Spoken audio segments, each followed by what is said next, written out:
Merhabalar, kanalıma hoş geldiniz. Bugün sizlere örgülerinizde kullanabileceğiniz bu zarif, kolay ve çok güzel modelin anlatımını yapacağım. Modelimiz gördüğünüz gibi döküm döküm duran bir model. Baharlık, yazlık kıyafetlerde kullanabileceğiniz çok hoş ve çok kolay bir model. Modelimiz önce örüyoruz, sonra söküyoruz ama bakın şuradaki, fark ediyorsanız biraz kabarıklıklar var. Bunları da şuradaki bir sıra haroşa ile sağlıyoruz. Normalde sökülmemiş hali bu şekilde. Oldukça basit olduğunu söylemiştim. Şimdi küçük bir parçayla da başlangıcını göstereceğim ve sökme işleminde buradan devam edeceğiz. Burada kırçıllı bir ipte denedim. Çok güzel durdu. İpimin yapısı ince bir yapıya sahip. Şiş olarak da 3,5 numara kullanmıştım burada. Ve modele tam denk geldi bu numara şişli ipim. Şöyle küçücük bir parçayla sadece sıra sayısı anlaşılsın diye başlangıç yaptım. Burada kenar ilmeğimden sonra bir ilmek daha sayacağım. Yani 2 kenar ilmeği bıraktığımızı düşünün. 1 bırakacağız, 2 düz, 1 bırakacağız, 2 düz, 1 bırakacağız. Böyle ayarlıyoruz. 2 düz, 1 bırak, 2 düz, 1 bırak. 2 tane de kenar ilmeği bırakıyorum. Yani 3'ün katları, kenarlarda ikişer tane kenar ilmeği bırakın. Sonra 3'ün katlarıyla istediğiniz sayıya gelene kadar başlayın. İlk ilmeğimizi aldıktan sonra şişimize arka sırada bütün ilmekleri düz örüyoruz. Yani ön sıradan ilk dişimiz ters görünsün diye.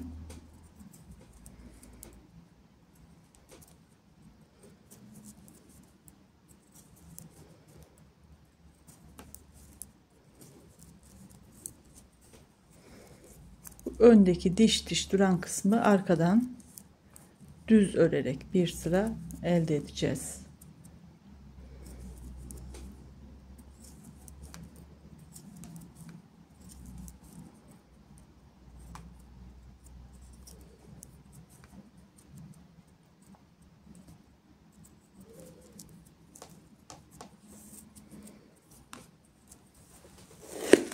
Şimdi ön sıraya geçtik. Ön sırada da yine bütün ilmeklerimiz düz.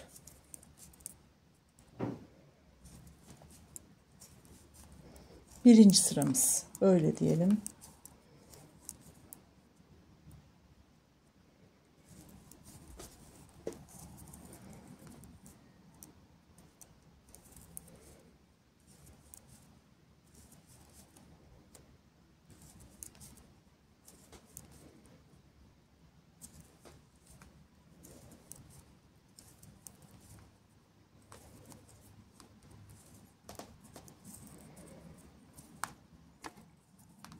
Arka sırada ikinci sıradayız. Bütün ilmeklerimiz ters.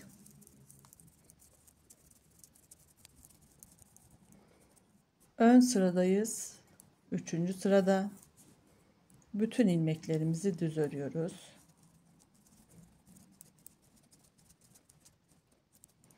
Arka sıradayım. Dördüncü sıradayız modelimizin. Yine bütün ilmeklerimiz ters.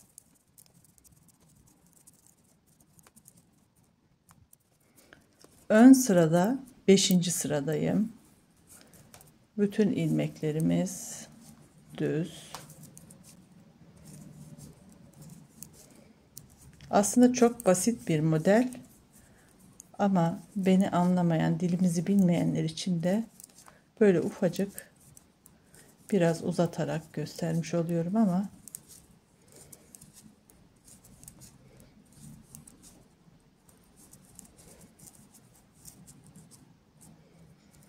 örgümüzün arkasında ve 6. sıramızda yine bütün ilmeklerimizi ters örüyoruz.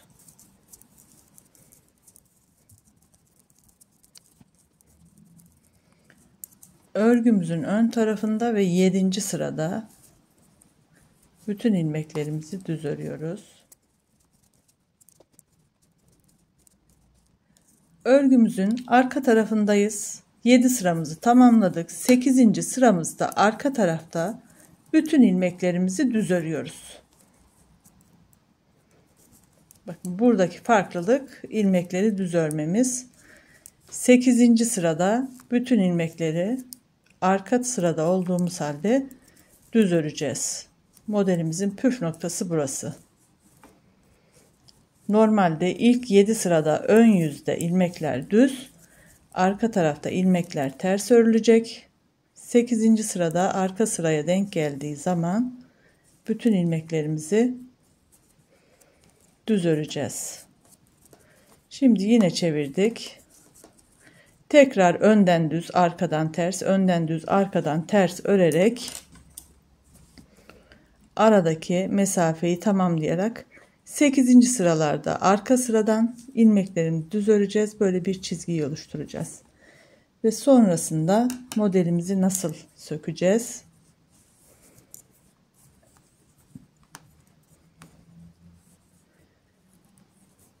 Bir, iki ilmeği kenarda tutuyorum. Bir ilmek de bırakabilirsiniz ama iki kenar ilmeği olması daha iyi bu sökmeli modellerde. Bir ilmeği bırakıyorum. 1, 2, bir ilmeği bıraktım. 1, 2, bir ilmeği bıraktım.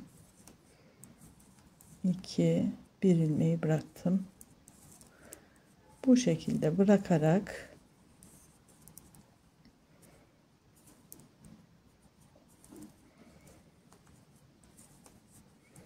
bu aradaki 2 sayısını istediğiniz kalınlığa da çıkarabilirsiniz. Yani 3 ilmek, 4 ilmek de yapabilirsiniz. Bu tamamen sizin zevkinize bağlı. Böyle ince ince çizgi durmasını isterseniz 2 yaparsınız. İsterseniz 5-6 tane yaparsınız. Kalın kalın sütunlar halinde durmasını isterseniz. Bakın bu şekilde şöyle ortadan sökelim. Böyle sağdan soldan yavaş yavaş örgünüzle oynadığınız zaman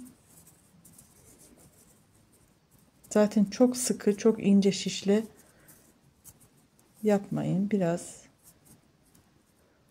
Bir tık kalın şişle yaptığınızda çok daha kolay sökülecek. Bakın sonuna kadar söküyoruz.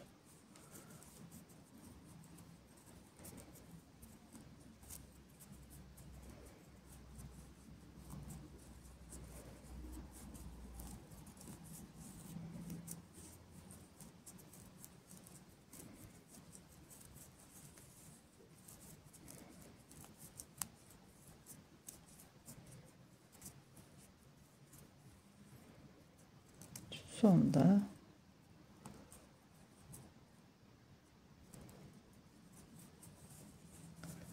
gördüğünüz gibi modelimiz oluştu hemen. Bütün sökme işlemini tamamladığımızda beyaz ipimizle de bu şekilde durdu. Bakın şöyle gösterdiğimde şu aradaki haroşalarımız böyle 3 boyut kazandırıyor. Sade rengimizde de çok hoş oldu. Bunu küçük bir parçayla deneyerek görmenizi isterim. Gerçekten çok güzel bir model. Yine burada da görebiliyorsunuz. Umarım sizler de beğenmişsinizdir. Videolarımı beğeniyorsanız kanalıma abone olarak, beğeni yaparak, yorum yaparak ya da videolarımı paylaşarak bana destek verebilirsiniz. Destek veren, izleyen herkese çok teşekkür ediyorum. Bir sonraki projemde buluşana dek hoşça kalın. Kendinize çok iyi bakın.